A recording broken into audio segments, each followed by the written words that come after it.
Hi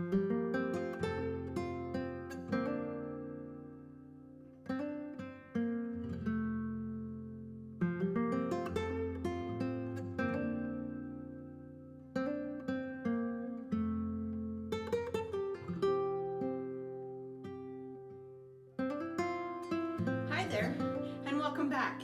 Feels like it's been a while since we've been together, and I am just so thankful for this time where we can come together in this way, where we can spend time with each other by together spending time with God. And so let's get anchored. Well, as you can see, there's quite the mess that has built up on this table.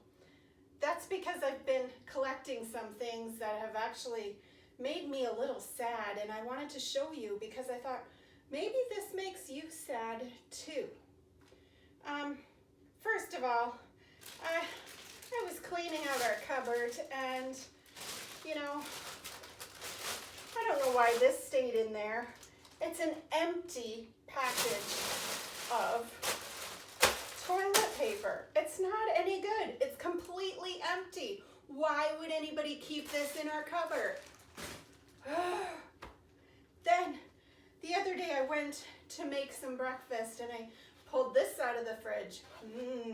Eggs. I love eggs. Well, I opened it up to get one out, and again, this was completely empty. This won't do me any good when I'm making breakfast. This is completely useless to keep this like this in the fridge.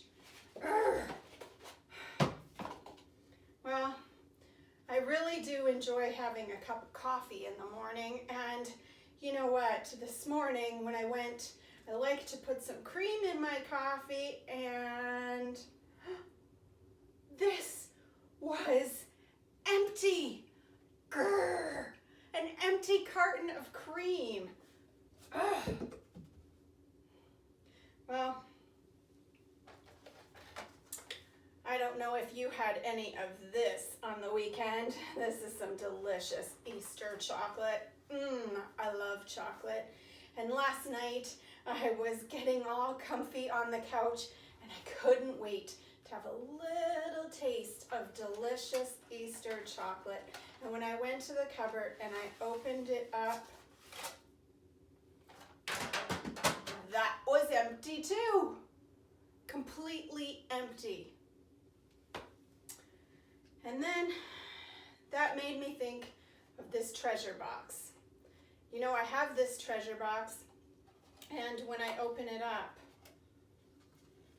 there's nothing in it. It's completely empty. And actually, I'm not going to throw this away. It's not completely useless. In fact, this is exactly how it should be. The greatest treasure is from something that was empty. Now, last week, we spent a lot of time talking about the cross and everything that Jesus accomplished when he went to the cross.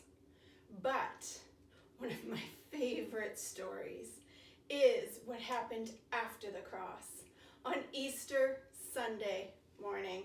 Early in the morning on the first day of the week, the ladies went to check on Jesus's body.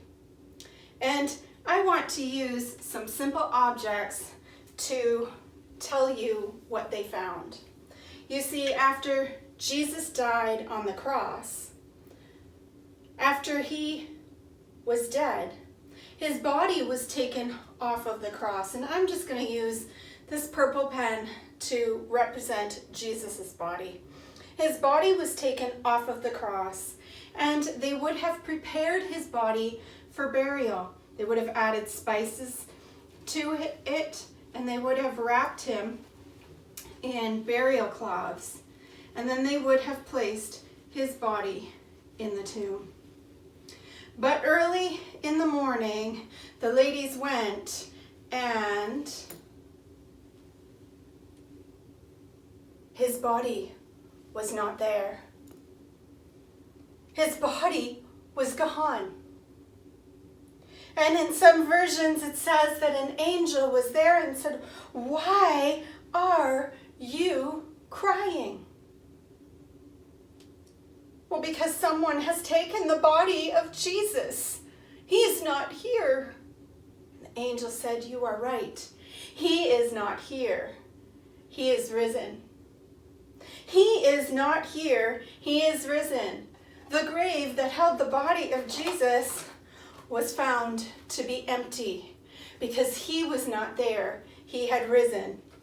Everything we celebrate about the cross can only be celebrated because of the empty tomb. Jesus was not there. He is risen. And because he is risen, I know that every promise God makes, he keeps. This emptiness, this empty grave proves to me that Jesus lives, that Jesus is alive, that he conquered the cross, and that no matter what I face, I can face with boldness and confidence because I know that Jesus lives. I know that there is life after death. I know that Jesus has overcome, and he has done so for me. And before Jesus left this world, he used those words, and he said, in this world, you will have trouble. He knew that this world has pain and hardship and things that hurt and things that confuse us and things that don't make much sense. He knows that. And he told his disciples, in this world, you will have trouble. But have no fear. I have overcome the world. Many times we see that this is a picture of him overcoming the world. This is the moment when he died. But that empty tomb, that moment when we hear those words that say, he is not here, he is risen, that is the moment that we get to say, he has overcome. He lives again. He lives today. He has promised that we can go and live forever with him. Jesus is alive. Today and every day since that first Easter, we get to celebrate that truth. Jesus is alive. All of the promises that he made have come true. He is the resurrection and the life. He has promised that that life in him can be ours too.